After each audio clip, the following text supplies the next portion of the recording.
What is up guys, Max here, and welcome back to another video.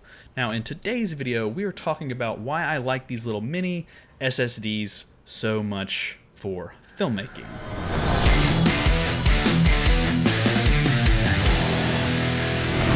Now if you're new to my channel, let me get this out of the way. I make a lot of different videos on editing, filmmaking, and gear, stuff like that. Welcome. Feel free to subscribe for more stuff. Other than that, let's get back to the video. Okay, so these are pretty awesome actually, and I find myself using them almost every day for filmmaking. These are pretty cool too. We've all been there. We've worked really hard and you're on location, you're filming a bunch of stuff, and like you fill up your memory card. In this case, I have like a red card. You know, this is a 500 or 480 gigabyte red mag, totally full.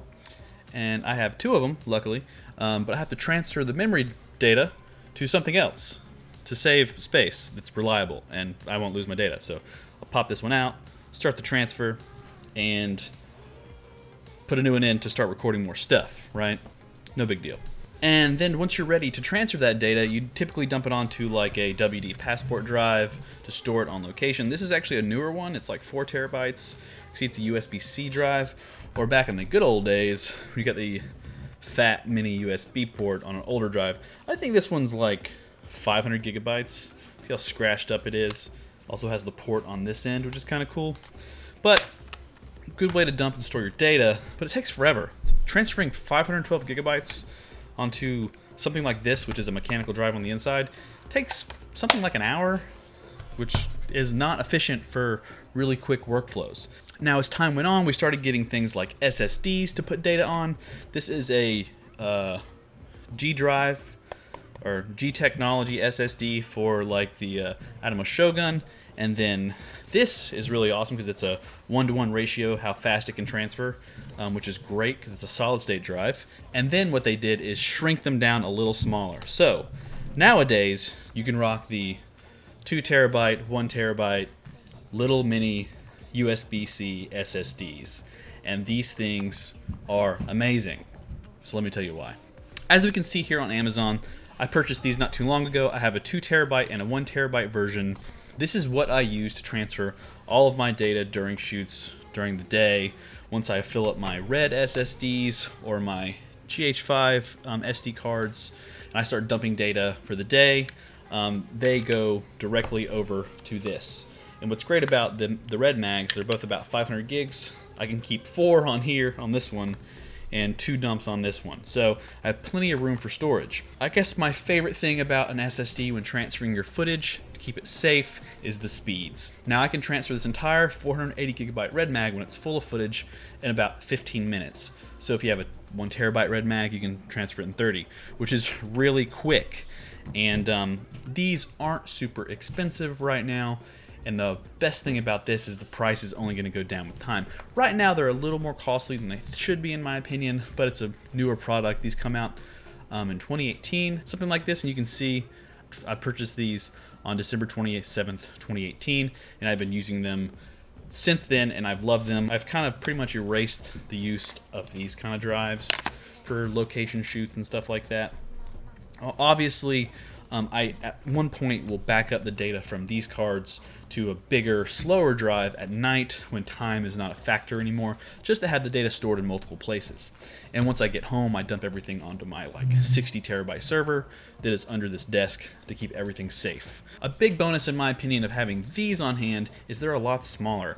I typically have them in my pocket, which is kind of funny. They also slip into a nice little spot in my camera bag, which makes it a lot easier, a little more streamlined versus carrying a bunch of these. Another thing is they're less likely to fail. This is a mechanical drive, which means it has mechanical parts, move around inside, and more likely to fail. This is just a SSD, which means there's no moving parts on the inside. That's as far as I want to explain it.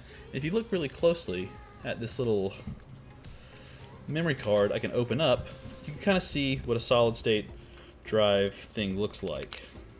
Each little SSD card you get in a camera is a solid state drive, and if you look closely, this is a little SD memory chip, which there is a bunch of them basically inside of this, which make up the 2 terabytes. Focused? Something like that. You can see how small it actually is compared to an SD card, and then there's a little USB-C port.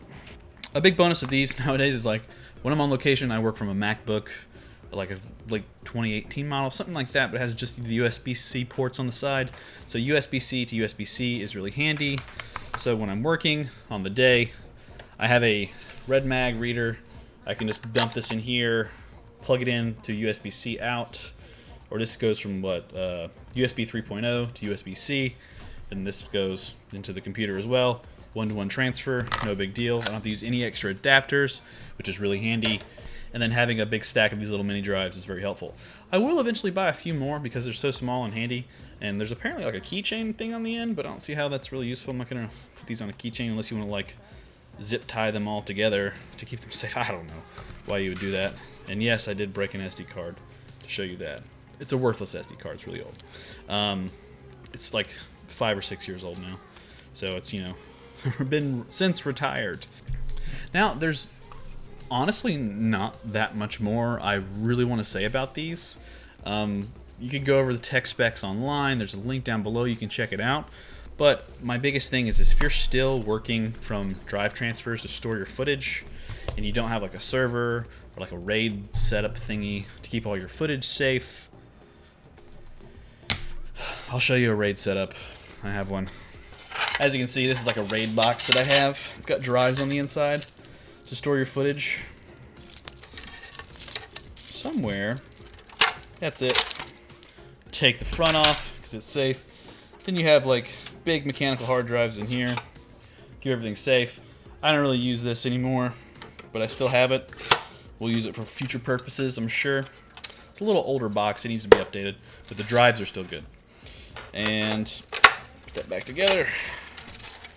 Like so. The best thing I can say is for the location work, these mini SSDs are great.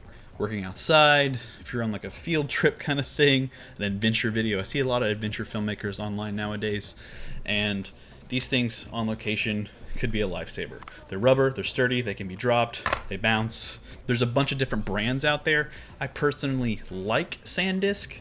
That's why I went with these, and the prices are comparable. I know G Technology makes a version of these, which are a little more expensive. Besides a slight faster read and write speed, I don't really see a big improvement besides paying like an extra $30 to $40 or something like that for the drive. And then I know Samsung also, I think, makes mini drives like these. And so far, so good. These are definitely a worthy investment into your filmmaking hobby or profession to store footage on the go, on location during the day. Also good for editing directly off of. I'll use these with my MacBook to edit an entire project because it's an SSD, it reads really fast, no footage slowdown, processing, anything like that. And then I can pass one of these off to a colleague to finish a project. We can pass the project back and forth via these with another backup right here of the entire project. So that's all I got for today, except for this weird looking lens. I'm sure you've seen it online. I picked one up. I've been doing something kind of cool with it. We'll talk about that another day. Now, if you are interested in looking at these drives, finding out more about them, I'll leave some resources and links down below in the description. And if you do end up buying one through my links, it's an affiliate link, which means I get a small percentage of the sale at no cost to you, which really helps me also finance my dumb filmmaking stuff. Very helpful. Thank you very much. As always, I'm Max. Thank you for watching this video. Thank you for being a part of the channel. If you are new to the channel, feel free to like and subscribe. Other than that, I guess I'll catch you guys in the next video. Peace.